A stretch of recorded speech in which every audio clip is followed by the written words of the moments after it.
En la madrugada fría del 21 de octubre del año 1600, el Japón feudal contiene la respiración. En el valle cubierto de niebla de Seigahara, en el corazón de Onsu, dos mundos avanzan uno contra el otro.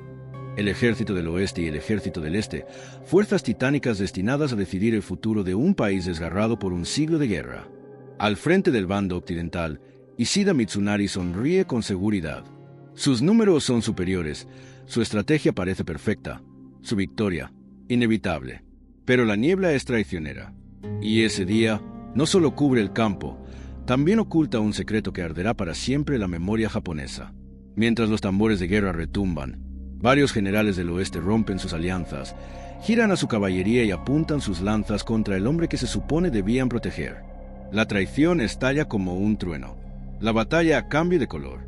Y en cuestión de horas, el destino de Japón se inclina hacia un solo nombre: Tokugawa Ieyasu, el hombre que nació como Matsudaira Takechiyo un 31 de enero de 1543, en el castillo de Okazaki, un niño heredero de un clan menor, marcado por tragedias familiares y un futuro incierto, está a punto de convertirse en algo más grande de lo que jamás imaginó.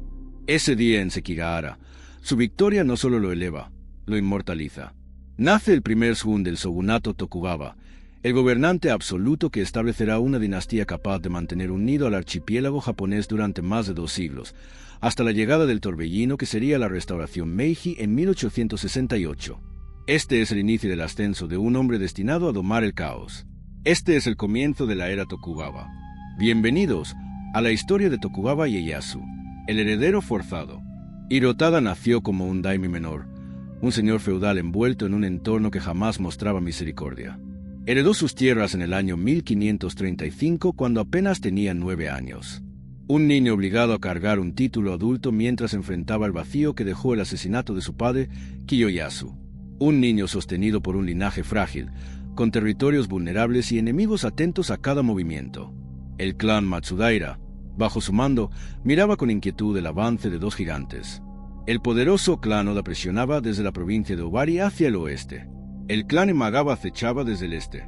Territorios convertidos en bisagra entre fuerzas hambrientas de expansión. Hirotada vivió esa tensión en carne propia. Su liderazgo infantil necesitó alianzas desesperadas.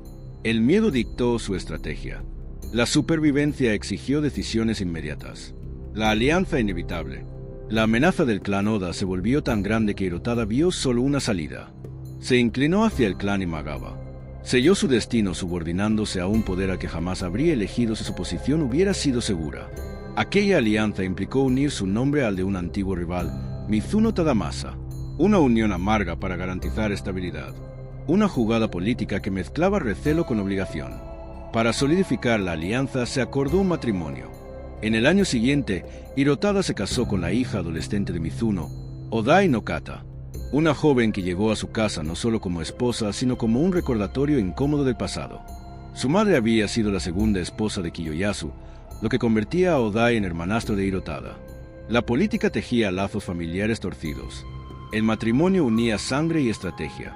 La joven esposa aceptó su rol sin protestas.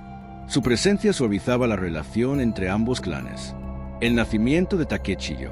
En el año 1543, Odai no Kata dio luz a un niño llamado Takechiyo. Su madre tenía 15 años cuando lo sostuvo por primera vez. Un niño destinado a convertirse en Tokugawa Ieyasu.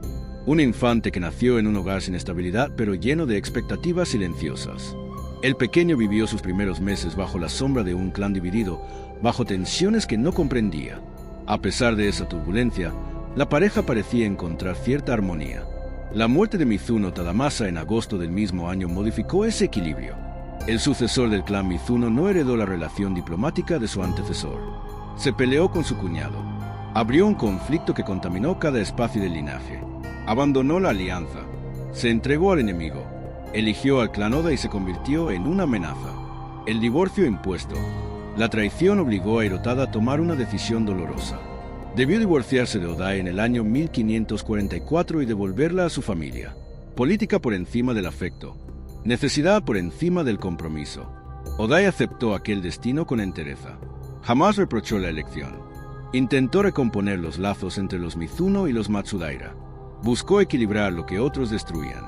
Luego se volvió a casar y tuvo 7 hijos más. Su distancia marcó la infancia de Takechiyo. Su figura quedó difuminada en la memoria del niño. Una ausencia que moldeó su carácter. Una lejanía que se convertiría más adelante en una fuerza interna.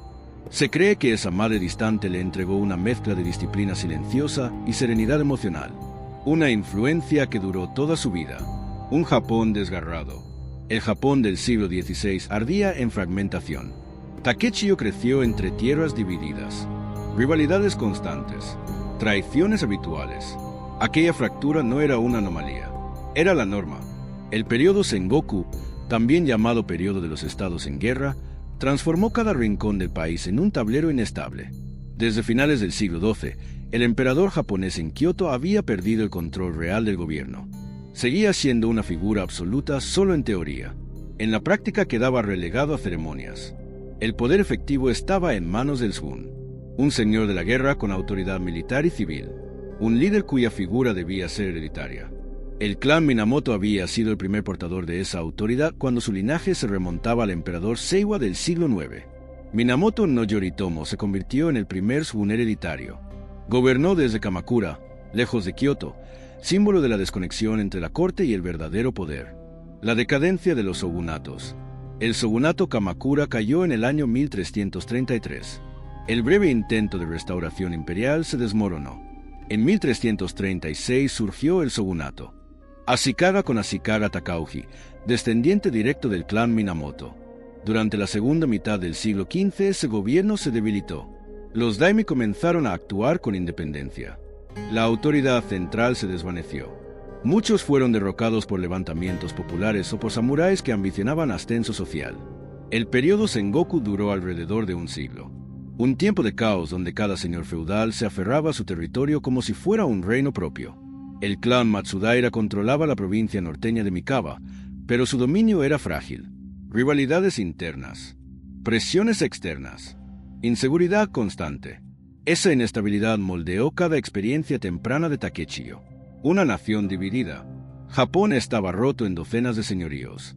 Daimi poderosos como el clan Oda controlaban vastas regiones e influían en dominios menores. Daimi pequeños mantenían independencia precaria. En las islas de Kaigrysachi y Yokai existían líderes que actuaban como gobernantes autónomos. Onsu oscilaba entre la guerra y la incertidumbre. Takechiyo vivía dentro de un país desgarrado por ambiciones cruzadas. Los más poderosos querían reunificar el archipiélago. El niño creció observando el desgaste de un mundo que necesitaba orden, liderazgo, estabilidad. Todo se parecía a la anarquía feudal que alguna vez golpeó Inglaterra durante las Guerras de las Rosas. Una lucha interminable entre familias que destruían todo para consolidar un poder efímero. La llegada de los extranjeros. En medio de ese caos comenzaron a aparecer figuras desconocidas. Hombres de tierras lejanas.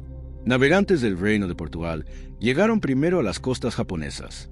Luego arribaron españoles, holandeses e ingleses acompañados por misioneros italianos y europeos. Buscaban comercio. Traían mercancías, técnicas nuevas y objetos extraños.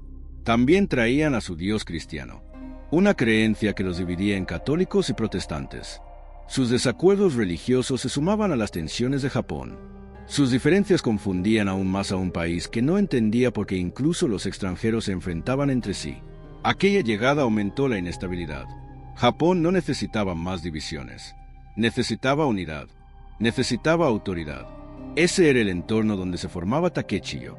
La amenaza del clan Oda. Las traiciones internas del clan Mizuno abrieron nuevas heridas. La deserción del tío de Hirotada, Matsudaira Nobusada, y la ruptura de la alianza con los Mizuno alentaron al clan Oda a atacar repetidamente. Hirotada vio su territorio erosionarse por conflictos constantes. Alrededor del año 1548, solicitó ayuda militar al clan Imagawa. La ayuda fue concedida.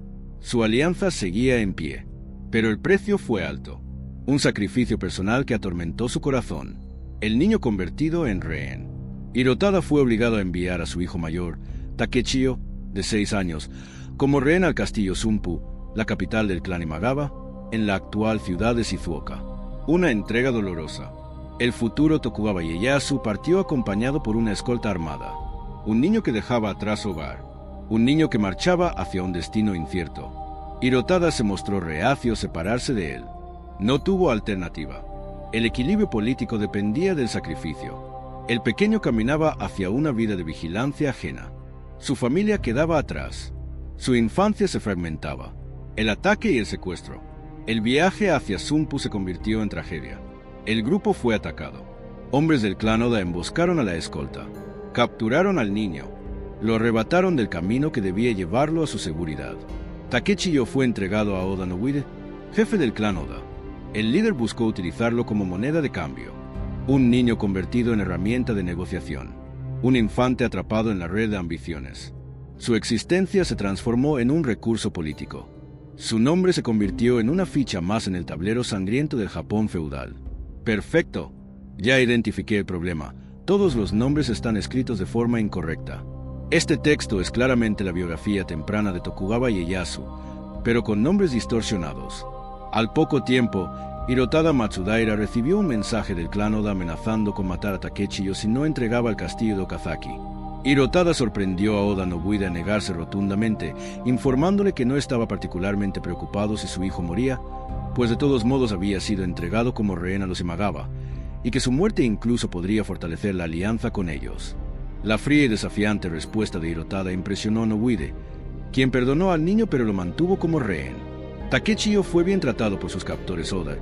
Como su madre se había casado con el señor de un castillo cercano, podía comunicarse con él y enviarlo comida y ropa. Uno de los sirvientes de los Matsudaira intentó rescatar al niño, pero fue capturado y ejecutado. Mientras tanto, Hirotada continuó sus esfuerzos para recuperar el castillo de Ang, pero apenas escapó con vida tras ser rodeado y atacado por una fuerza superior liderada por Nobuide. Ese era el tipo de entorno violento y caótico en el que creció Takechiyo, participando directamente incluso siendo un niño, casi siempre como rehén y prisionero. Tras sobrevivir a amenazas internas y externas, el padre de Takechiyo murió en el año 1549, con solo 22 años, probablemente de enfermedad. Así, con solo 6 años, Takechiyo se convirtió en jefe del clan Matsudaira y señor del castillo de Okazaki, aún permaneciendo en cautiverio. Sus perspectivas mejoraron cuando Oda Nobuide, su captor, murió un par de años después a los 41 años de edad. Esto provocó una lucha sucesoria entre su hijo ilegítimo Oda Nobuhiro y su heredero legítimo Oda Nobunaga. La pelea interna debilitó al clan y permitió al clan Imagawa atacar sus dominios. En medio del caos, Nobunaga decidió liberar a Takechiyo, quien regresó al castillo de Okazaki tras 3 años de cautiverio. Su regreso, sin embargo, fue breve. Solo permaneció el tiempo suficiente para realizar los rituales ancestrales por su difunto padre antes de ser enviado al castillo de Zumpu. Su destino allí era asegurar que, al alcanzar la mayoría de edad, continuara siendo leal al clan Imagawa. Mientras se mantenía como rehén, las buenas relaciones entre los Imagawa y los Matsudaira garantizaban una vida más tranquila. Hay pocos detalles de los 8 años que pasó allí.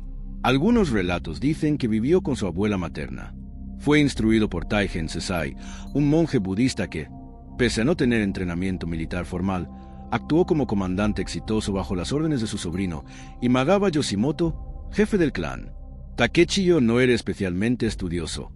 Prefería las actividades al aire libre, como la cetrería, junto a un reducido grupo de compañeros que se convertirían en amigos de por vida. Entre ellos estaba Torimoto Tada, hijo de Tori Tadayoshi, un antiguo servidor de los Matsudaira y consejero principal de Hirotada. A comienzos de 1557, al cumplir 14 años, Takechiyo fue considerado mayor de edad y recibió su nombre adulto, Matsudaira Motoyasu. Poco después, obtuvo permiso para visitar el castillo de Okazaki. Allí fue recibido por Tori Tadayoshi, de 80 años, quien lo llevó a los almacenes del castillo y le mostró la precaria posición estratégica del clan tras tantos años sin un líder presente. Aunque los Matsudaira debían su autonomía a los Imagawa, Yoshimoto extraía cuanto podía de su dominio y se aseguraba de que los soldados Matsudaira hicieran la mayor parte de la lucha contra los Oda para preservar su propia mano de obra. Motoyasu no pudo permanecer mucho tiempo en Okazaki y regresó a Zumpu, donde se casó con Lady Tsukiyama, hija del daimi Sekiguchi Chikanaga, pariente del clan Imagawa. Por esta época, el futuro Tokugawa cambió nuevamente su nombre a Matsudaira Motoyasu, tomando parte del nombre de su abuelo Kiyoyasu. En 1558 libró su primera batalla cuando los Imagawa le ordenaron atacar el castillo de Terabe, cuyo señor se había aliado con los Oda. Motoyasu obtuvo un éxito inicial al capturar las defensas exteriores, pero al ver que su ejército era vulnerable a un ataque por la retaguardia, decidió incendiar el castillo principal en lugar de intentar capturarlo por completo.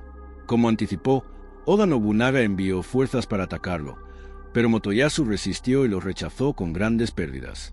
Sus acciones fueron elogiadas por los Imagawa, quienes le obsequiaron una espada y tierras como recompensa.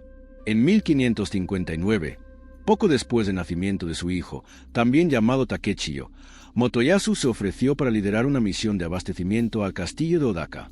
Demostró su habilidad táctica al lanzar ataques de distracción contra dos fuertes enemigos para alejar a las guarniciones. Su columna de suministros entró sin oposición. El día en que todo ardió, Matsudaira Motoyasu ya había probado la guerra, el miedo y la obediencia forzada. Pero todavía no había conocido el momento que decidiría su destino: la muerte de su señor, Imagawa Yoshimoto, y el colapso del mundo que lo había moldeado desde niño. El año era 1560. Yoshimoto, confiado, poderoso y acostumbrado a que los demás se inclinaran ante su nombre, marchaba hacia Kioto con un ejército inmenso. Su ambición era legítima: tomar la capital y convertirse en la figura más influyente de Japón. Motoyasu, como vasallo obligado, servía en esta campaña, pero el joven sentía el peso de una contradicción que lo desgarraba. Luchaba junto al clan que había mantenido a su propio hijo como rehén. La tensión crecía mientras el ejército avanzaba. Los rumores se mezclaban con el viento. Oda Nobunaga se estaba preparando para resistir. Y Nobunaga no era un señor común, era un volcán a punto de estallar. Lo que nadie esperaba era lo que sucedió en Okeazama.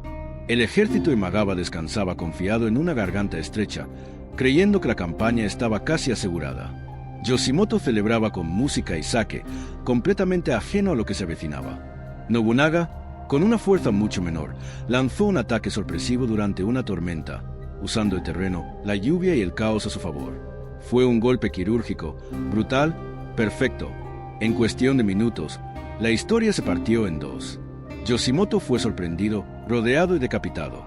El gran clan Imagawa quedó decapitado con él. Cuando la noticia llegó a Motoyasu, su mundo interior estalló.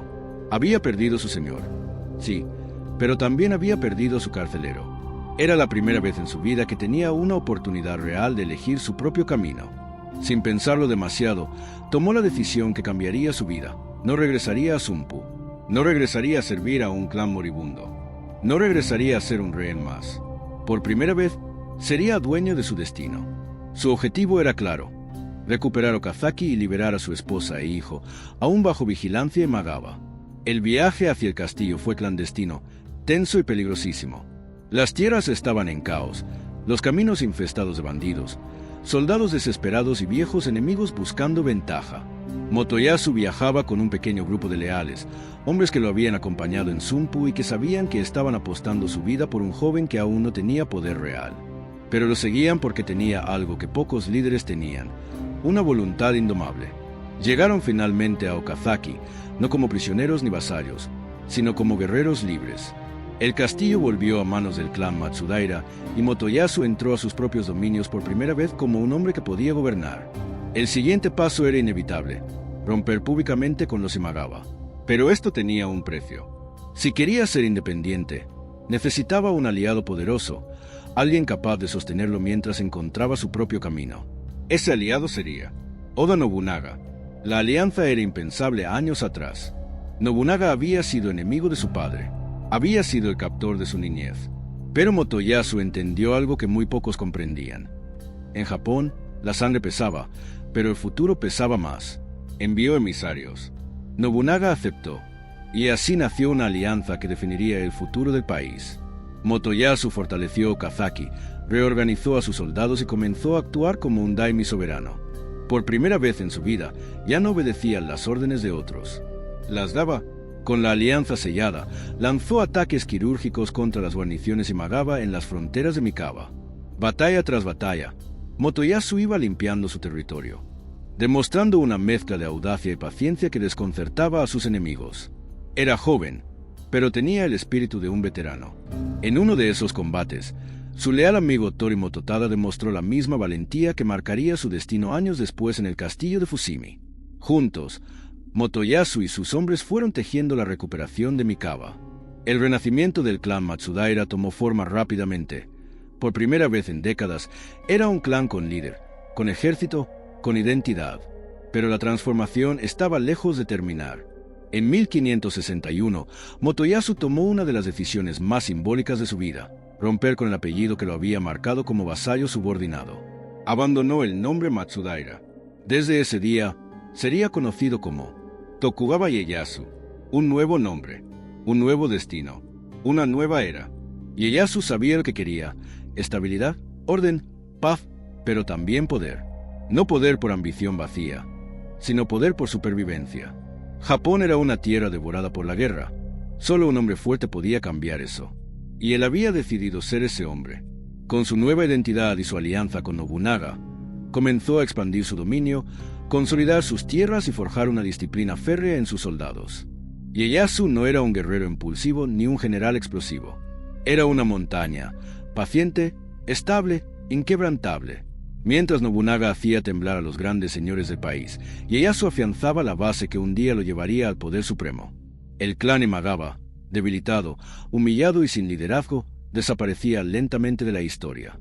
El niño al que habían usado como pieza de negociación ahora se levantaba sobre sus ruinas. La historia japonesa cambiaba de manos, y en ese silencio que sigue a las grandes batallas, comenzó a crecer la sombra de un hombre que, sin saberlo aún, un día gobernaría a todo Japón. El año que cambió el destino. En 1560, Imagawa Yoshimoto avanzó hacia la provincia de Owari con un ejército imponente. Una marea humana que parecía destinada a aplastar al clan Oda. La campaña se movía como un trueno sobre los campos cuando Matsudaira Motoyasu recibió la orden de atacar el castillo de Marune. Motoyasu tomó la fortaleza con un asalto frontal que atravesó defensas endurecidas por años de conflicto. La muralla cedió.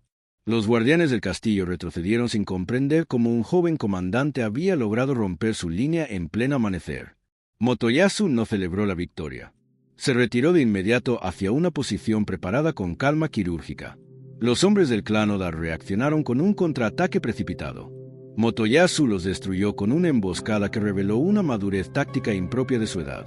La tensión crecía alrededor del territorio de Odaka cuando la historia dio un giro inesperado. Yoshimoto descansaba en un valle estrecho cerca de Okeazama. La niebla caía. El calor del verano pesaba como plomo sobre las armaduras.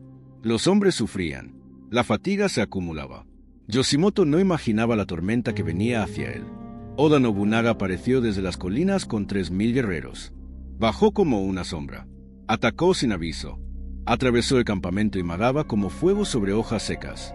Yoshimoto murió sin comprender del todo cómo un ejército tan inferior en número había logrado sorprenderlo.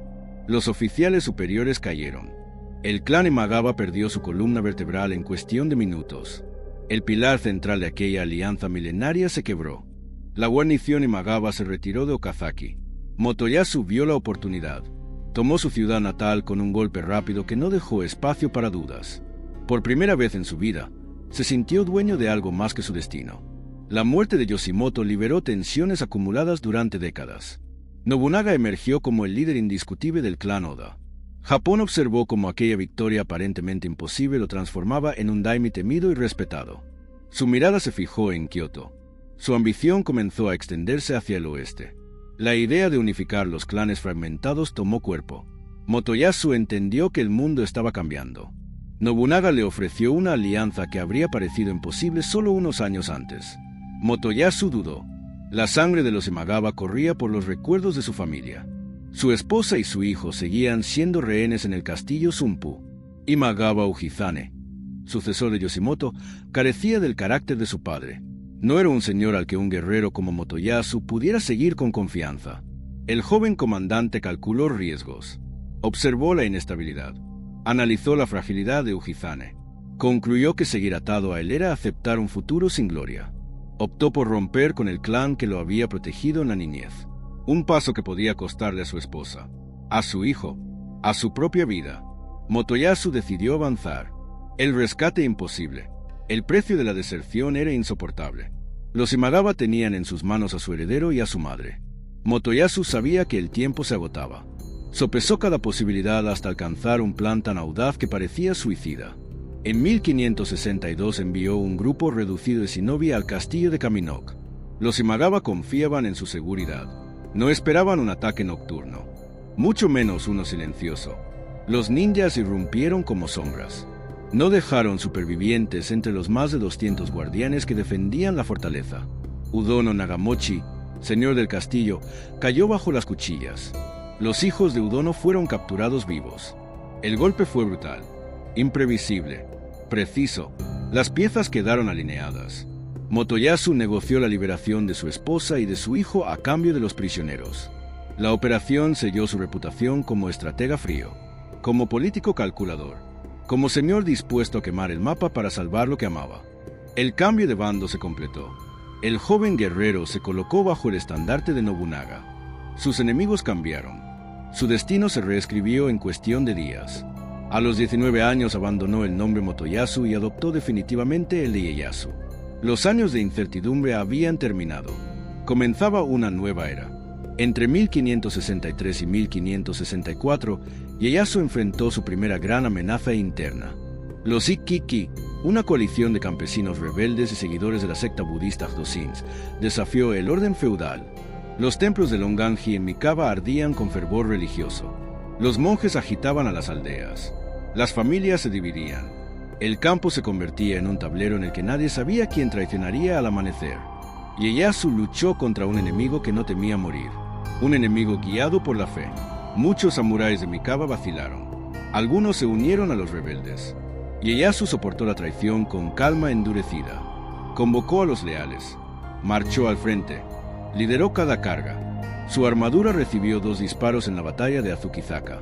Ninguno atravesó el metal. Ninguno lo detuvo. La victoria llegó como un respiro amargo. Ieyasu prometió restaurar los templos rebeldes. Ordenó quemarlos luego. Un mensaje, una advertencia, una declaración de que el futuro solo no toleraría desafíos. La victoria sobre los Ikki permitió a Ieyasu consolidar Mikawa, reafirmar su autoridad, recuperar el respeto de los samuráis que habían dudado. La región volvió a respirar bajo su mando. El puente Yaaji, destruido por una inundación, generó debate. Sus consejeros insistieron en que mantenerlo en ruinas era una ventaja defensiva.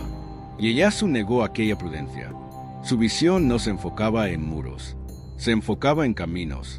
Reconstruyó el puente porque lo consideraba vital para la ruta Kaide, una línea que unía Kioto con Edo, una arteria para el futuro del país.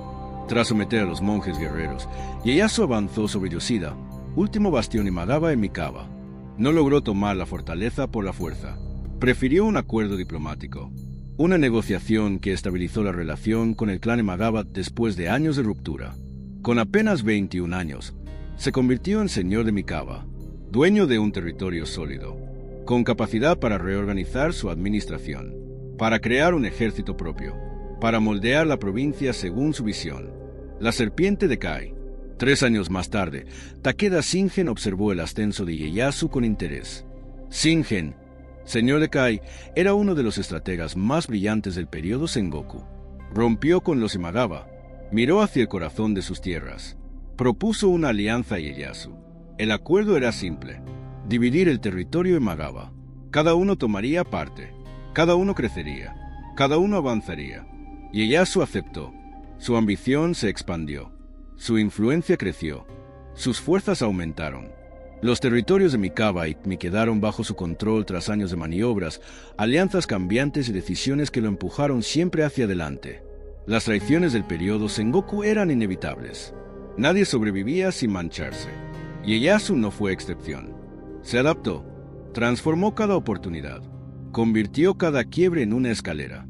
Pasó de ser un señor menor, un prisionero, un rehén, un joven sometido al capricho de los grandes clanes. Se transformó en una figura central de Onsu. Dominó la ruta más importante entre la capital imperial de Kioto y el creciente poder de Edo. Un corredor vital para cualquiera que soñara con gobernar Japón. En diciembre de 1569, recibió permiso de la corte imperial para adoptar el apellido Tokugawa, una casa que vinculaba su linaje con los antiguos Minamoto, un apellido que abriría la puerta a un futuro inimaginable para aquel niño rehén que había sobrevivido por pura determinación. Tokugawa Ieyasu había emergido, y con él, la sombra del shogunato que un día cambiaría la historia del Japón feudal para siempre. El ascenso irreversible. Tokugawa Ieyasu adoptó su nuevo nombre proclamando su linaje Minamoto. El gesto elevó su posición política. Marcó un reclamo simbólico sobre el shogunato, porque los Minamoto habían gobernado el shogunato Kamakura entre los años 1185 y 1333. La decisión expresó ambición. La decisión proyectó un futuro donde gobernar Japón dejaba de ser un sueño y se convertía en una ruta inevitable. En el año 1570 trasladó su capital hacia el este. Estableció su centro de poder en Hamamatsu, dentro de la provincia de Totomi. Dejó a su hijo pequeño, Tokugawa Nobuyasu, al mando del castillo de Okazaki, la fortaleza ancestral de los Matsudaira. Para ese momento, Ieyasu ya era un aliado indispensable de Oda Nobunaga. El líder Oda había tomado control efectivo del debilitado shogunato Ashikaga en Kioto. La campaña comenzó en el año 1568 cuando Nobunaga marchó hacia la capital para intervenir en una disputa dentro de la corte imperial. Ese avance transformó la historia de Japón. Ese avance inició las campañas de unificación y abrió el final del periodo Sengoku. Contra el mundo, las campañas de sangre y acero. En el año 1570 varios daimi poderosos se unieron para frenar a Nobunaga. Formaron una alianza amplia. Reunieron nombres de enorme peso militar como Takeda Shingen, Asai Nagamasa y Asakura Yoshikage. El objetivo era expulsar a Nobunaga de la capital. Nobunaga llamó inmediatamente a Ieyasu para marchar juntos hacia Kioto. Después lanzó un ataque preventivo contra Sakura. La maniobra fracasó cuando Asai amenazó con cortar su ruta de escape por la retaguardia. Nobunaga emprendió una retirada desesperada hacia Kioto por senderos estrechos y peligrosos. La retaguardia quedó en manos de Kinoshita Tokichir, conocido más adelante como Toyotomi Hideyoshi. Hideyoshi quedó bajo presión insoportable. Ieyasu intervino con un contraataque feroz. La carga desorganizó a los perseguidores. La retirada se salvó gracias a la acción oportuna de Ieyasu. Nobunaga ordenó luego a Ieyasu regresar a sus tierras para atacar nuevamente a Sakura. La batalla decisiva ocurrió el 30 de julio de 1570. El escenario fue el campo cercano al castillo de Yokoyama en la provincia de Mie. Nobunaga enfrentó a Asai en el sector oriental. Ieyasu chocó contra Sakura en el sector occidental. Los hombres de Tokugawa cruzaron el río temprano en la mañana. La ofensiva golpeó con fuerza. Asakura perdió hombres en grandes cantidades. El flanco de Asai cedió cuando los samuráis de Tokugawa irrumpieron desde un ángulo inesperado. El ataque sorprendió a la coalición enemiga. Nobunaga elogió la actuación de Ieyasu y le entregó regalos valiosos en señal de reconocimiento. Ieyasu regresó a Hamamatsu con su prestigio ampliado. En ese tiempo Takeda Shingen reunió nuevos aliados para oponerse a Nobunaga. Nobunaga respondió atacando los monasterios de la secta Tendai en el monte Yei. Sus hombres quemaron templos y masacraron monjes, mujeres y niños a finales del año 1571. Ieyasu se mantuvo al margen. Su preocupación se centró en la posibilidad de un ataque contra Hamamatsu. Tokugawa rechazó la propuesta de Nobunaga de retirarse a Okazaki. La respuesta fue desafiante. La respuesta fue el aviso de un hombre que no retrocedía. Mikata Gaara, la sombra de la aniquilación. En octubre de 1572 Takeda Shingen atacó a Ieyasu. Más de 20.000 hombres marcharon hacia Hamamatsu. 3.000 soldados enviados por Nobunaga llegaron como refuerzo. Los comandantes aconsejaron a Ieyasu permanecer en el castillo y esperar una oportunidad para golpear por la retaguardia. Ieyasu rechazó la sugerencia. Ieyasu marchó hacia el norte para enfrentar a Shingen en el campo de Mikata, Gahara. La inferioridad numérica era aplastante. La batalla comenzó con violencia inmediata. Las fuerzas de Tokugawa atacaron las líneas Takeda. El contraataque enemigo cayó con precisión quirúrgica. El ala izquierda de Tokugawa resistió. El ala derecha colapsó cuando los refuerzos Oda enviados a ayudar huyeron del campo. La retirada sembró caos. Los caballeros samuráis Takeda arrollaron las formaciones de Ieyasu. Las filas se fragmentaron. El polvo y los gritos se mezclaron con el sonido de los cascos. Shingen ordenó un avance general. El peligro alcanzó al propio Ieyasu. El comandante de la guarnición de Hamamatsu avanzó con apenas unas decenas de hombres para rescatar a su señor. La maniobra abrió un corredor estrecho. Ieyasu escapó hacia el castillo. Solo 5 hombres llegaron con él. El desastre parecía total. En el castillo dieron la orden de cerrar las puertas. Ieyasu anuló la orden. Ordenó encender grandes fogatas. Ordenó mantener los portones abiertos. La imagen proyectaba fuerza. La imagen insinuaba una emboscada. La estrategia buscó confundir al enemigo. Un pequeño grupo de samuráis Tokugawa salió durante la noche. Atacaron puestos avanzados y crearon ruido para simular una guarnición grande y activa. La ilusión funcionó. Takeda Shingen levantó el campamento y se retiró. En enero de 1573 regresó para atacar la fortaleza Tokugawa de Noda. Una flecha lo hirió. La herida resultó fatal. Falleció en abril. Lo sucedió su hijo Takeda Katsuyori. El nuevo líder heredó coraje y determinación, pero carecía de la genialidad militar de su padre. La guerra continuó durante varios años. El conflicto culminó en la batalla de Nagashino el 28 de junio de 1575. La batalla reunió a decenas de miles de soldados. El enfrentamiento se volvió una de las batallas más grandes de la historia japonesa. Ieyasu y sus aliados obtuvieron una victoria enorme. Katsuyori sobrevivió y siguió siendo una amenaza. Entre los comandantes Tokugawa en Nagashino se encontraba Nobuyasu, el hijo de 16 años de Ieyasu. El joven estaba casado con una hija de Nobunaga. La pareja tenía 2 hijas. La cercanía afectiva entre Nobuyasu y su esposa generó celos en Lady Tsukiyama, madre del heredero y esposa separada de Ieyasu. Su resentimiento creció mientras la alianza política entre los clanes Oda y Tokugawa se consolidaba. Capítulo 4. El precio de la lealtad. En el año 1579 llegó el golpe más doloroso para Tokugawa y Ieyasu. Oda Nobunaga recibió informes inquietantes. Lady Tsukiyama, la esposa separada de Ieyasu, estaba conspirando contra él. La acusación señalaba una traición urdida con el clan Takeda. Nobunaga, desconfiado y alerta, solicitó pruebas. La confirmación llegó por la voz de un sirviente del propio Ieyasu. El testimonio aseguró que Tokugawa Nobuyasu, el heredero, también formaba parte del complot. El mensaje cayó sobre Ieyasu con el peso de una montaña. Nobunaga informó al señor de Mikawa sobre la traición. El mundo íntimo de Ieyasu se fracturó. Su hijo, su sangre, su futuro, señalado como enemigo. El dolor se clavó en el pecho del daime. La lealtad hacia Nobunaga exigía una decisión inhumana. Ieyasu aceptó lo que ningún padre quisiera aceptar. Ordenó a Nobuyasu que se quitara la vida. El heredero cumplió sin quejarse. La tragedia avanzó con un filo aún más cruel. Un sirviente ejecutó a Lady Tsukiyama. Silencio en el castillo. Silencio en Amamatsu. Silencio en el corazón de Ieyasu. El sacrificio se consumó en nombre de la estabilidad política. Desde ese año la determinación de Ieyasu adquirió una dureza impenetrable. Su mirada hacia Takeda Katsuyori se transformó en una sola palabra: eliminación. La campaña contra el heredero de Takeda Shingen avanzó con disciplina absoluta. Una operación metódica. Un proceso lento, firme y calculado para neutralizar al último obstáculo en la región. En 1582, la alianza Oda-Tokugawa controló toda la provincia de Kai. El clan Takeda dejó de existir. El mapa político del centro de Japón se redibujó. Ieyasu cumplió 40 años en enero de 1583. Su vida contenía la historia de un ascenso construido sobre cautiverio, guerra, sacrificios familiares y alianzas frágiles. Nació dentro de uno de los clanes más pequeños del centro de Onsu, el clan Matsudaira, una familia atrapada entre fuerzas descomunales. El periodo Sengoku rugía a su alrededor. Una era de caos absoluto en la historia japonesa. El poder imperial en Kioto agonizaba. El shogunato Ashikaga se desmoronaba. El archipiélago se convertía en un tablero ensangrentado donde cada daime buscaba supremacía. El clan Matsudaira quedaba atrapado entre 2 gigantes, los Imagawa y los Oda. La presión era aplastante.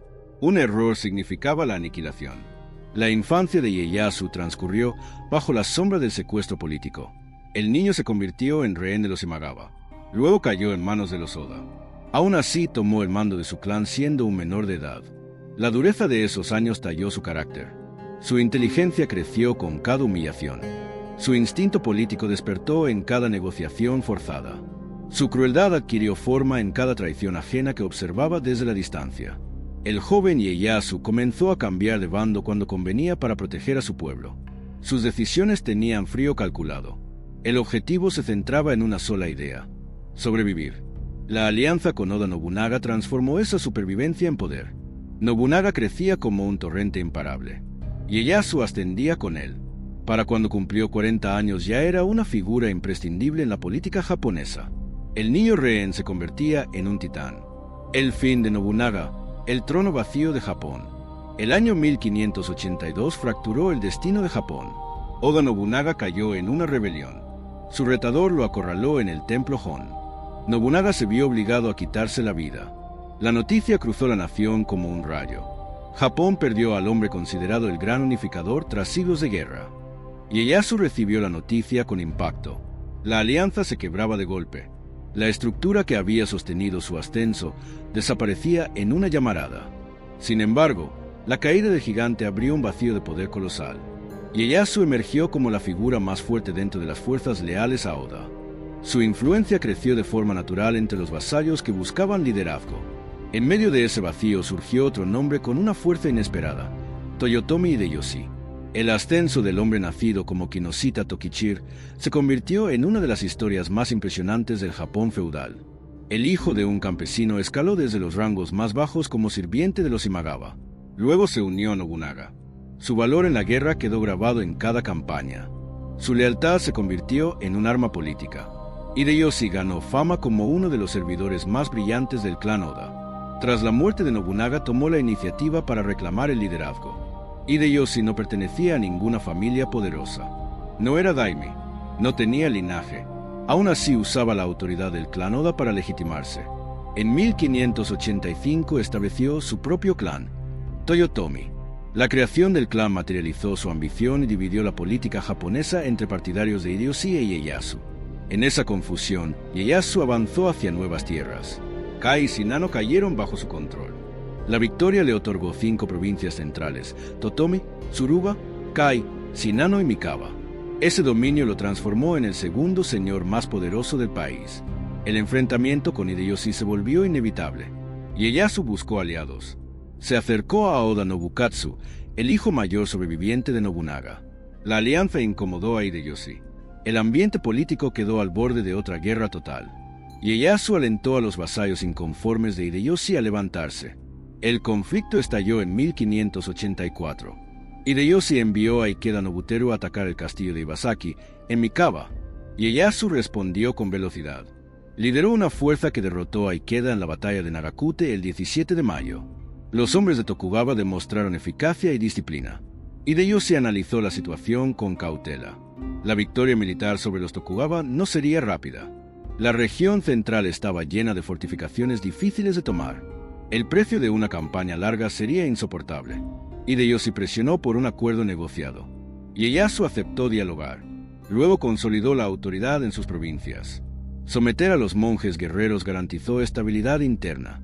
Hideyoshi amplió su poder dentro del escenario nacional con victorias adicionales en otras regiones. La situación llevó a Ieyasu a una conclusión inequívoca. Mantener la guerra contra Hideyoshi arriesgaba el futuro de su clan. A finales de 1586 decidió someterse. Viajó a Osaka. Se reunió con Hideyoshi. Observó la corte, los aliados, la magnitud de la autoridad del hombre que había sido campesino. Ieyasu no expresó desafío. Ieyasu no expresó resentimiento. Ieyasu optó por unirse a la empresa de unificación que Nobunaga había iniciado y Hideyoshi continuaba. El asalto a Odaku era el último obstáculo. En 1587 Ieyasu permaneció dentro de sus dominios. Hideyoshi no solicitó su participación en la campaña contra el poderoso clan Shimazu en Kyushu. El triunfo de Hideyoshi sobre los Shimazu eliminó uno de los últimos muros que impedían la unificación total del país. Solo quedaba un enemigo formidable. El clan HJ gobernaban la llanura de Kant en el este. Ieyasu mantenía lazos familiares y diplomáticos con ellos. El vínculo complicaba la postura militar. Su inclinación inicial fue evitar un conflicto contra los HJ. Hideyoshi dejó claras sus intenciones. Ieyasu entendió el mensaje. Ofreció liderar a la vanguardia como demostración absoluta de lealtad. En gesto político crucial envió a su hijo Nagamaru a Kioto. El joven recibió el nombre de Hidetada durante su ceremonia de mayoría de edad. El acto fortalecía los lazos entre Tokugawa y Toyotomi. El clan se preparaba para un futuro inevitable. La campaña inició a principios de 1590. Ieyasu avanzó hacia la región de Kant.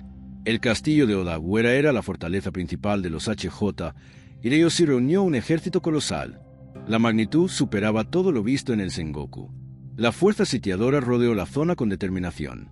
El castillo resistió al principio. La defensa se apoyaba en fortalezas exteriores, corredores montañosos y almacenes llenos de provisiones. Ieyasu se dirigió hacia los fuertes exteriores y comenzó su avance. El ejército sitiador progresaba con lentitud. La moral dentro de Odawara se mantenía estable. Hideyoshi preparó un golpe psicológico. Ordenó construir una base temporal llamada Castillo Shigakiyama en las cercanías. La estructura se levantó de manera sigilosa bajo la cobertura de los bosques. La construcción avanzó con precisión y rapidez. Cuando los árboles fueron cortados, la colina quedó al descubierto. La guarnición de Odagüera creyó que una fortaleza de piedra había surgido de la nada. La visión destruyó la moral de los defensores. La resistencia se volvió inútil. La rendición llegó poco después. La caída de Odagüera abrió la puerta final para el control total de Japón. Hideyoshi celebró la victoria.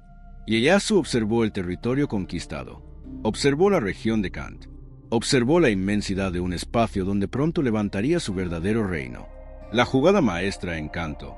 Al inicio de la serie de Odagüera, Hideyoshi ofreció a Ieyasu un intercambio que parecía una mezcla de tentación y trampa. 8 provincias completas de la región de Kanto a cambio de sus 5 provincias centrales. Un regalo enorme. Una amenaza velada. Una advertencia disfrazada de oportunidad. Ieyasu entendió que la oferta llevaba veneno. Hideyoshi no ocultaba sus intenciones. Quería empujarlo lejos de Kioto. Quería romper su base natural en la ruta estratégica de Tokaido. Quería aislarlo más allá del paso de Hakone. Quería convertirlo en un señor poderoso pero remoto. Un gigante colocado deliberadamente en los márgenes del tablero. Ieyasu aceptó. Lo hizo con la mandíbula apretada. Lo hizo con la mirada fría. Sabía que rechazar ese movimiento significaba abrir las puertas a una guerra total contra el hombre que controlaba Japón con puño de hierro. Sabía que Hideyoshi colocaría aliados leales en las provincias que antes pertenecían a los Tokugawa. Sabía que la obediencia solo lo mantenía vivo. Sabía que la prudencia era su espada más afilada. Al tomar posesión de Kanto, Ieyasu recibió tierras más extensas, pero no más seguras. Control real sobre solo 4 provincias. Un territorio disperso. Fronteras vulnerables. Vasallos ojo desconfiados que miraban al nuevo señor con recelo. Familias enteras que dudaban de su legitimidad. Viejas lealtades que ardían como brasas ocultas bajo la ceniza. Kanto era un premio envuelto en espinas. En lugar de instalarse en la majestuosa Odagüera, capital de los Hojo, Ieyasu vio más lejos. Vio más profundo. Vio un punto en el mapa que parecía insignificante. Edo, una aldea polvorienta. Un castillo en ruinas. Un asentamiento menor rodeado de arrozales y pantanos.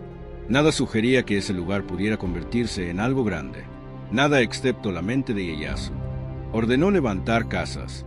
Ordenó a sus vasallos que se establecieran allí. Ordenó a los templos simpatizantes que se trasladaran a la zona. Ordenó convertir aquel pedazo de tierra olvidado en su fortaleza personal. Dio forma a su capital con paciencia, con visión, con silencio. Edo se transformó en una base sólida detrás del imponente paso de Hakone. Una posición defensiva perfecta. Un refugio que lo separaba del corazón político de Japón. Una ventaja que solo le parecía entender. Ese aislamiento lo protegió. Le permitió moverse sin el ojo vigilante de Kioto. Le dio aire para tejer alianzas con daimios del noreste. Uno de ellos, Date Masamune, feroz en la guerra y astuto en política, se convirtió en un aliado invaluable. Ieyasu consolidó el este de Onsu mientras Hideyoshi lo creía neutralizado en un rincón lejano. El maestro del engaño no era el único en la partida. La tormenta de Corea y la sombra de Hideyoshi. Mientras Ieyasu levantaba su nueva capital, Hideyoshi planeaba un proyecto descomunal. No se conformaba con haber reunificado Japón. Soñaba con expandir esa unificación más allá de los mares. Quería someter Corea. Quería invadir Min China. Quería anunciar al mundo que Japón ya no era una nación desgarrada por la guerra interna, sino una potencia capaz de proyectar fuerzas sobre imperios centenarios. En 1592 comenzó la Guerra de Imjin. Ieyasu fue nombrado comandante supremo de las provincias orientales. Viajó a Kyushu. Marchó hasta el inmenso campamento militar de Hideyoshi en Nagoya, provincia de Izen. Observó la maquinaria bélica, las filas interminables de soldados, la arrogancia del plan. Vio cómo Japón enviaba oleadas de tropas hacia Corea mientras él quedaba relegado a funciones logísticas. Un papel limitado, una participación medida, una distancia calculada entre él y la guerra. Durante 6 años, las tropas japonesas se enfrentaron al genio naval coreano Yi San-sin. Vieron sus flotas destrozadas por los barcos tortuga. Sufrieron emboscadas, enfermedades, frío, desgaste. Vieron cómo los aliados chinos empujaban a las tropas japonesas de regreso al sur. Vieron cómo el sueño imperial de Hideyoshi se hundía. Las fuerzas bajo la órbita de Ieyasu resultaron casi intactas. No perdieron hombres en masa. No sacrificaron recursos. No se desgastaron en batallas suicidas. No quedaron atrapadas en derrotas humillantes. Ieyasu observó el derrumbe desde la distancia. Vio cómo el poder del regente comenzaba a erosionarse bajo el peso de su propia ambición. Regresó a Edo en 1593. Nunca volvió a Kyushu. Aún así, Hideyoshi lo mantenía obligado a participar en festividades, ceremonias y eventos de la corte. Ieyasu obedecía, pero nunca bajaba la guardia. Enviaba materiales para reconstruir el castillo Fushimi. Mantenía el rostro diplomático que lo había hecho sobrevivir desde la infancia. Veía al regente envejecer. Veía su paranoia crecer. Veía los cimientos del régimen temblar poco a poco. Hideyoshi perdió a su heredero en 1589. Tomó el título de Taik, regente retirado. Entregó la regencia a su sobrina Hidetsugu en 1591. Todo se complicó cuando su propia esposa dio a luz a un niño en 1593, Hideyori. Ese nacimiento cambió la línea sucesoria y encendió la locura del poder. Hideyoshi temió que Hidetsugu le arrebatara el futuro de su hijo. Lo acusó de conspiración. Lo exilió. Lo ejecutó. Ejecutó también a su familia. Borró un linaje entero en un instante. Un acto brutal incluso para una era marcada por la violencia. Ieyasu quedó horrorizado. Vio a un regente que ya no distinguía entre enemigo real e imaginación. Vio la amenaza que eso representaba para Japón. Vio el vacío que tarde o temprano debía llenarse. En 1598, Hideyoshi murió en Fushimi a los 61 años. Antes de partir, estableció un consejo de 5 regentes, el Gotair, para proteger a su hijo Hideyori hasta su mayoría de edad. Ieyasu era uno de ellos. Era el más viejo, el más experimentado, el más poderoso, el más paciente. Todo Japón lo sabía. El equilibrio comenzaba a inclinarse. La sombra de Ishida Mitsunari. Tras la muerte de Hideyoshi, Ieyasu inició una ola de matrimonios políticos. Hilos invisibles que conectaban clanes poderosos con la casa Tokugawa. Alianzas familiares que fortalecían su red. Movimientos prohibidos por Hideyoshi en vida. Movimientos que demostraban que Ieyasu ya no temía a ningún superior. Sin embargo, surgió una facción contraria. Su líder, Ishida Mitsunari. El rostro elegido por quienes temían la supremacía Tokugawa. El rostro de la resistencia burocrática del antiguo régimen. Un hombre inteligente, disciplinado, totalmente incapaz de comprender el magnetismo político de Ieyasu. Un estratega de gabinete enfrentándose al depredador más paciente del Sengoku. Los roces crecieron. Las tensiones aumentaron. La guerra comenzaba a perfilarse desde las sombras. En 1600, Ieyasu permaneció varios meses en Osaka. Allí recibió a William Adams, el piloto inglés del navío holandés Liefde. Un barco agotado, una tripulación casi muerta, una historia que cruzaba océanos. Ieyasu confiscó el barco, se apropió de las armas, preguntó por Europa, preguntó por navegación, preguntó por comercio. Analizó el mundo exterior como un hombre que siempre pensaba 20 pasos por delante. Mientras conversaba con Adams, su futuro enemigo afinaba el filo. En julio, Ieyasu dejó Osaka rumbo a Edo. Debía comandar una campaña contra el clan Uesugi, acusado de movimientos sospechosos. Antes de llegar, recibió la noticia que encendería la chispa final. Ishida Mitsunari le declaraba la guerra en nombre del joven Hideyori. El sacrificio en Fushimi y el avance hacia el destino. El Consejo Militar de Ieyasu identificó la amenaza central. Ishida Mitsunari debía ser enfrentado sin demora. Ieyasu delegó en Date Masamune la misión de contener al clan Uesugi y abandonó el este para marchar hacia la confrontación definitiva. El control de las rutas era crucial. El camino Tkaid, el camino Nakasen, las arterias que llevaban a Kioto. Ieyasu las aseguró con la precisión de un cirujano, abriendo una vía hasta el corazón del enemigo. Mientras avanzaba hacia el oeste, su guarnición en el castillo Fushimi quedó expuesta ante el ejército occidental. Esa posición crítica estaba comandada por su amigo de infancia, Torimo Totada. 62 años, honor templado a fuego, lealtad absoluta. Sabía que su destino estaba sellado. Sabía que no sobreviviría. Sabía que su muerte era un regalo necesario para que Japón cambiara de dueño. Mototada decidió resistir sin rendirse. Decidió morir en su puesto. Decidió comprarle tiempo a su señor. La defensa fue feroz. Los muros se tiñeron de rojo. Las flechas cubrieron el cielo. Los tambores del enemigo retumbaron sobre los escombros. Torimo Totada y sus hombres resistieron 2 semanas completas. Mataron a 3.000 atacantes. Se aferraron al castillo como si cada piedra fuera un juramento. Cuando los invasores al fin tomaron Fushimi, Torii ya había cumplido su misión. El tiempo ganado permitió a Ieyasu reorganizar rutas, posiciones, abastecimientos y tropas sin presión inmediata. Durante ese periodo, el ejército oriental perdió 2 castillos cercanos a la carretera Kaid. Tropiezos inevitables en una guerra que se movía demasiado rápido. Tropiezos sin peso decisivo, porque Ieyasu ya había desplazado parte de sus fuerzas para amenazar la base de Ishida en Ogaki. El este avanzaba, el oeste resistía. Los tambores de una guerra total comenzaron a sonar en todo Japón. Los hombres de Ieyasu construyeron un campamento fortificado en Akasaka. Debían esperar su llegada. Su hijo, Tokugawa Hidetada, emprendió un movimiento lateral por el camino Nakasen. Su objetivo, someter el inexpugnable castillo Ueda. Un objetivo que consumiría tiempo, recursos, paciencia. Hidetada se estrelló contra la obstinación de los defensores.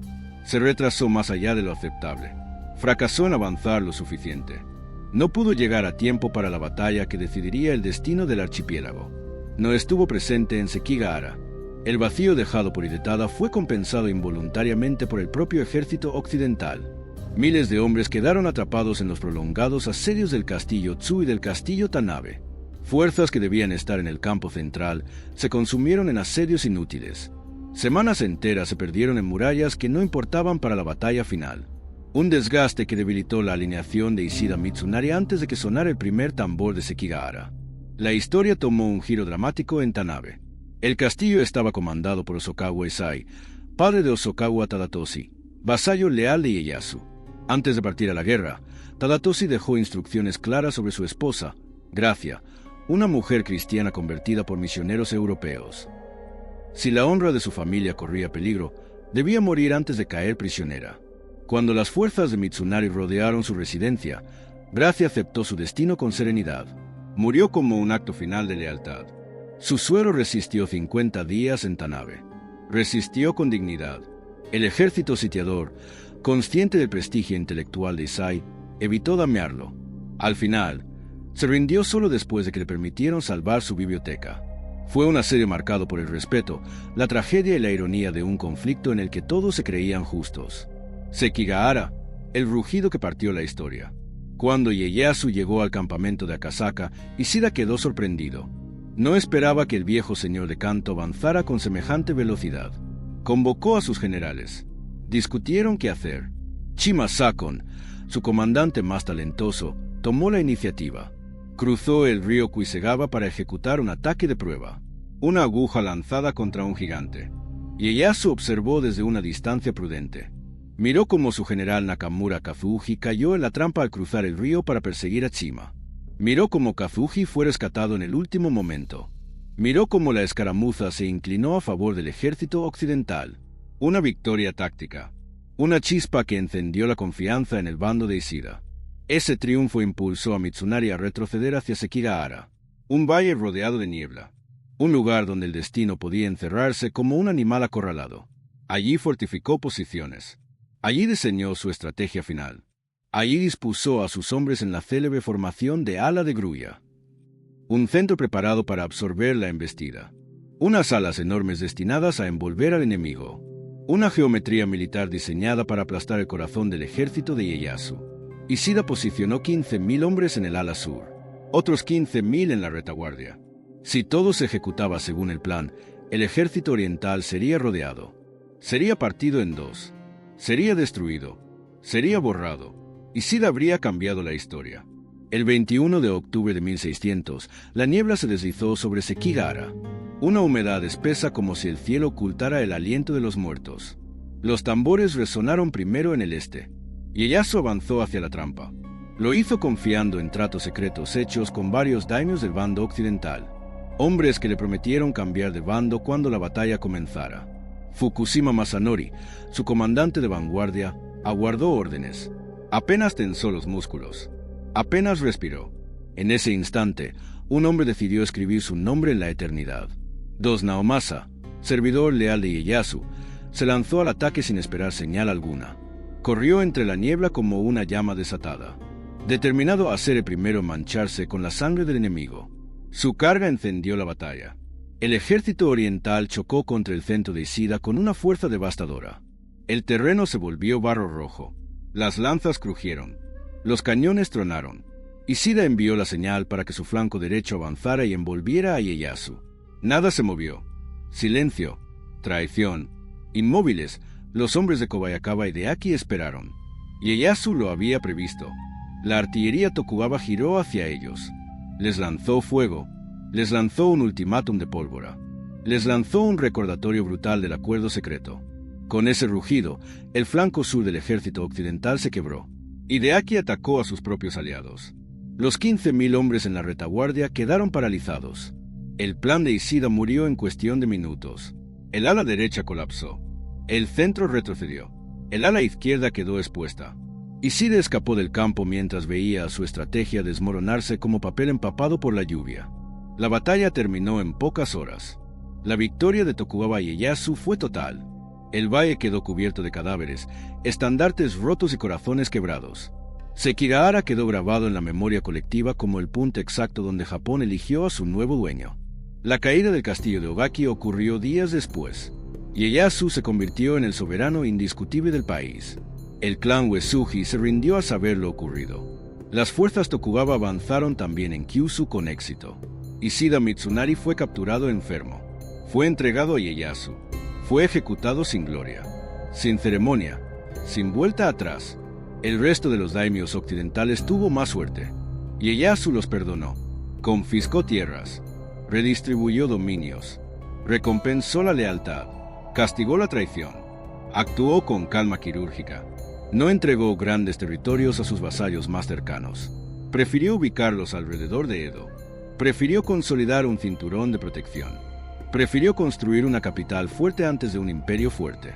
El nacimiento de un Shoto inquebrantable. Ieyasu organizó el matrimonio de una nieta con Hideyori. Aseguró que el joven permaneciera bajo su supervisión. En marzo de ese mismo año, el emperador Goizei nombró formalmente a Ieyasu como shogun. El shogun anterior, Ashikara Yoshiaki, había sido depuesto en el año 1573. Ni Nobunaga ni Hideyoshi habían alcanzado jamás el título. Cuando fue nombrado shogun en el año 6003, Ieyasu reunificaba Japón tras un periodo eterno de inestabilidad y guerra civil crónica. El shogunato Tokugawa gobernaría Japón por más de 2 siglos y medio. El emperador continuó viviendo en Kioto. Edo se convirtió en la capital de facto desde ese mismo año. Ieyasu nombró funcionarios para regular el comercio, supervisar pesos y medidas y acuñar nuevas monedas menos engorrosas que las existentes. El incendio del año 6002 le otorgó la oportunidad de reconstruir Edo a mayor escala. Una vasta zona del futuro distrito financiero de Tokio fue nivelada para recibir el crecimiento poblacional que siguió al nombramiento de Ieyasu como shogun. El famoso puente Nihonbashi, el puente de Japón, fue designado como el centro oficial desde donde se medirían todas las distancias del país. La pieza central del proyecto tomó forma con la construcción del castillo de Edo, obra que ocuparía gran parte de la vida de Ieyasu incluso después de renunciar formalmente al título en el año 6005 en favor de su hijo Hidetada. Aún como shogun retirado, supervisó cada detalle de la obra. Los daimi cargaron con el peso de la empresa, obligados a suministrar materiales de construcción desde todos los rincones del país. El castillo tomó forma bajo la supervisión de su aliado, Tede Takatora, maestro constructor. Para el año 1614, el castillo y la ciudad habían sido reconstruidos y ampliados. Varios castillos estratégicos también fueron renovados por Takatora y otros expertos. Takatora había sido uno de los primeros daimi en establecer residencia en Edo antes incluso de la batalla de Sekigahara, y en el año 6004, el Hidate Masamune alentaron a Ieyasu a ordenar que todos los daimi construyeran residencias permanentes en la nueva capital. Ieyasu reservó una amplia franja de tierra cerca del castillo y rodeada por un foso exterior. Ese sector se conoció como Daimiki. Pronto se levantaron allí mansiones monumentales de los grandes señores del país. La llegada constante de daimi y plebeyos provocó un aumento explosivo del valor de las propiedades. En un lapso de 12 años, los precios de la tierra se multiplicaron más de 100 veces. Para abastecer de agua dulce la población, Ieyasu ordenó construir acueductos que trajeran agua desde las colinas cercanas. El nuevo señor de Japón y su mirada al mundo. En el año 6007, 2 años después de convertirse en Gozo, shogun retirado, Ieyasu se estableció en el castillo Sumpu. Regresó al lugar donde había sido rehén de los Imagawa 6 décadas atrás. Desde su retiro continuó manejando las riendas del gobierno de su hijo, especialmente en asuntos exteriores. Ieyasu rechazó la petición de William Adams de regresar a Inglaterra. Lo consideraba indispensable para asesorarlo en armas europeas, cañones, navegación y política internacional. Bajo la influencia de Adams, Ieyasu permitió que la Compañía Holandesa de las Indias Orientales estableciera un puesto comercial en Japón en el año 6009, instalándose cerca de Nagasaki. Su trato favorable hacia los holandeses animó a la Compañía Británica de las Indias Orientales a buscar un acuerdo similar. En el año 1613, el comerciante inglés John Saris llegó airado. Ieyasu lo recibió en Sumpu y le otorgó derechos comerciales equivalentes a los holandeses. Los británicos obtuvieron permiso para comerciar con cualquier producto, desembarcar en cualquier puerto y construir residencias en Edo. Saris prefirió establecerse en Nagasaki. La competencia con los holandeses fue insostenible para los británicos, quienes finalmente abandonaron Japón. En el año 1623, la preferencia de Ieyasu por holandeses y británicos debilitó la posición de Portugal y España.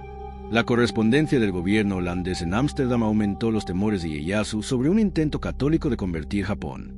A pesar de sus reservas hacia los jesuitas, el shogun buscó mantener relaciones comerciales con España. En el año 6009 negoció en Sumpu con don Rodrigo Vivero Velasco, gobernador de Manila, que había naufragado en Japón. Ieyasu rechazó expulsar a los holandeses, enemigos directos de España en Europa, pero aceptó la mayoría de los acuerdos comerciales y religiosos propuestos por don Rodrigo.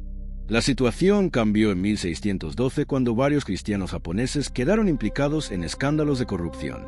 Las advertencias de Adams sobre las actividades de los sacerdotes españoles, respaldadas por denuncias cruzadas entre funcionarios portugueses y españoles, llevaron a Ieyasu a ordenar la expulsión de todos los misioneros jesuitas en 1614. A samuráis y nobles se les prohibió adoptar el cristianismo, aunque la prohibición no alcanzó a otras clases. Para reforzar el comercio internacional sin comprometer la autonomía del país, Ieyasu ordenó campañas contra las islas RY, KY y Taiwán. Su objetivo: convertirlas en centros del comercio japonés con Occidente y evitar la injerencia europea directa en los asuntos internos del archipiélago. El último desafío del fundador. Los RY fueron subyugados con rapidez. Los pueblos indígenas de Taiwán ofrecieron una resistencia feroz contra las fuerzas japonesas. El daime Arima Harunobu, convertido al cristianismo, quedó envuelto en un enfrentamiento con los portugueses que culminó con la destrucción del barco luso Madre de Deus en Nagasaki en el año 6009. Harunobu persuadió a Ieyasu para expulsar y no ejecutar a los comerciantes portugueses supervivientes. Aún así, él mismo sería ejecutado por corrupción en 1612. En 1613, poco antes de la expulsión de los jesuitas, Date Masamune recibió permiso de Ieyasu para enviar a su vasallo Asekura Rokuemon en una embajada al Papa en Roma, acompañado por el franciscano Luis Otelo. La expedición viajó por los territorios españoles de América antes de dirigirse a España y luego a Roma. La conversión de Asekura y la petición de Masamune de recibir misioneros franciscanos entusiasmaron a los católicos.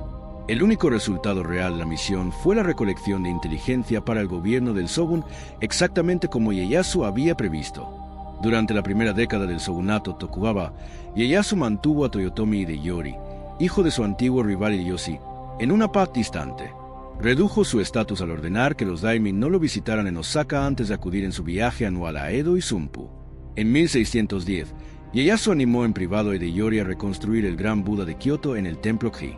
La imagen original, creada por Hideyoshi en la década de 1580, había sido destruida por un incendio en el año 6002. Aunque Ieyasu consideraba que el Buda una excentricidad más de Hideyoshi, comprendió que la obra botaría el tesoro de Hideyori. La restauración concluyó en 1614 con la fundición de una gran campana. El gobernador de Kioto objetó varias inscripciones, interpretadas como insultos hacia el shogun y el emperador. Los intentos de reconciliar a las casas Tokugawa y Toyotomi fracasaron. Ieyasu concluyó que Hideyori estaba reuniendo a miles de samuráis descontentos con intención de desafiar a Edo. Comenzó a prepararse, en el ocaso de su vida, para enfrentar la amenaza que podía desmoronar el orden que había construido. Ieyasu adquirió grandes cantidades de armas y municiones a comerciantes británicos y holandeses. En noviembre de 1614, dos ejércitos Tokugawa, comandados por Ieyasu y Hidetada, convergieron en Osaka y dieron inicio al asedio del castillo. Tras capturar algunos fuertes exteriores, Hidetada propuso el asalto directo. Ieyasu, prudente a sus 70 años, ordenó bombardear la fortaleza mientras los ingenieros socavaban las torres. Tanto Ieyasu como Hidetada se expusieron al fuego enemigo durante las inspecciones de las líneas de asedio. Los defensores resistieron los ataques menores. Los intentos de Ieyasu por provocar la deserción de los comandantes de Hideyori fracasaron. En enero de 1615, un bombardeo golpeó la mansión de Yododono, madre de Hideyori y comandante de facto de la guarnición. Atemorizada, accedió a negociar.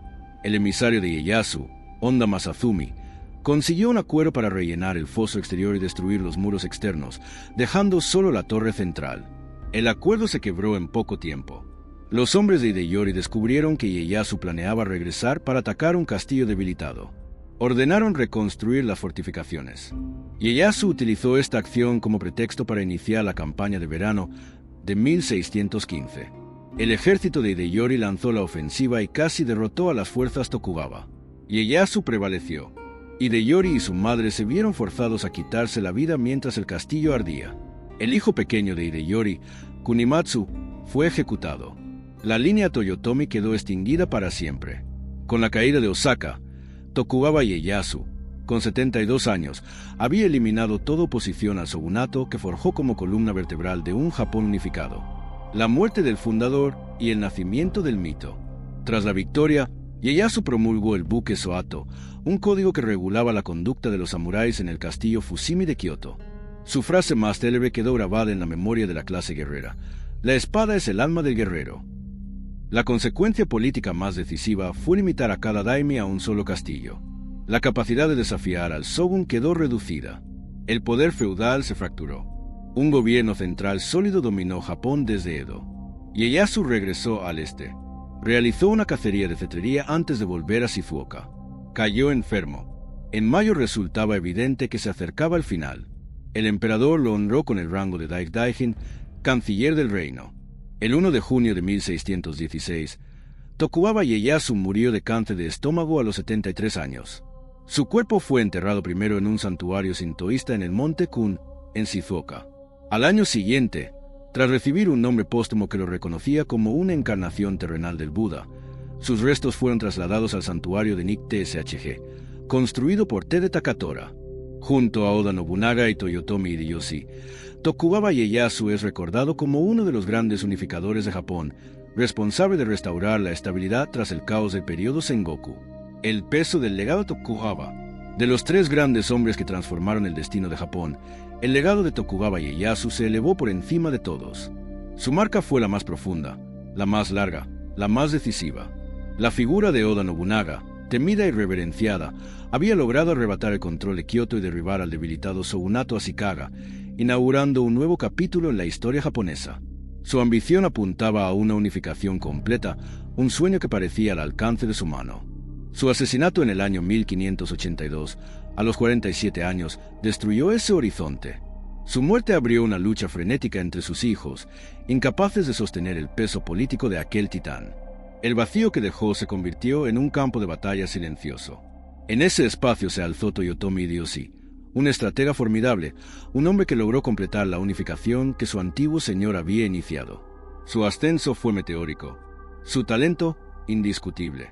Aún así, Hideyoshi sembró sin darse cuenta las semillas de la caída de su propio clan. Lanzó una invasión a Corea cuando aún no había domado por completo los daimi japoneses, un movimiento que drenó recursos, confianza y estabilidad.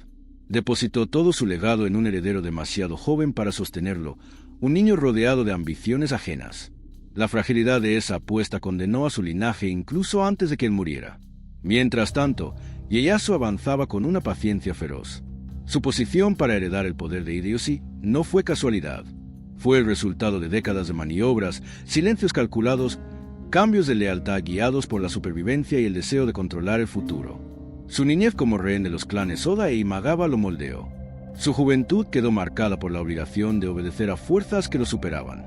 Pero al obtener libertad, demostró una independencia brutal. Se separó de los Imagawa y se alió con los Oda, eligiendo el camino que podía elevarlo en lugar de hundirlo. Durante 2 décadas fue un aliado inquebrantable de Nobunaga. Su lealtad quedó marcada por un acto extremo, la ejecución de su propio primogénito para demostrar fidelidad absoluta. Un sacrificio devastador que revela la profundidad de su convicción y la frialdad que podía imponer sobre sí mismo. A la muerte de Nobunaga, Ieyasu chocó en un principio con Hideyoshi, aunque ambos comprendieron que unir fuerzas sería más beneficioso que enfrentarse mientras Japón aún ardía en conflictos internos. Tras vencer al clan HJ, Ieyasu tomó una decisión que solo un visionario o un temerario habría considerado. Intercambió sus tierras tradicionales por los dominios del Khan, una región menos desarrollada, más incierta. Una jugada de riesgo absoluto. Sin embargo, la maniobra lo liberó de la presión directa del poder central de Hideyoshi. Ese cambio fortaleció su independencia. Lo colocó en un territorio donde podía levantar su propio centro de poder, lejos de los ojos que vigilaban en Kioto y Osaka. En ese nuevo dominio, Ieyasu comenzó a transformar Edo, una zona modesta y sin brillo. La elevó, la expandió, la rediseñó, la empujó hacia un destino que en ese momento parecía inimaginable: convertirse en la gigantesca metrópolis moderna conocida como Tokio.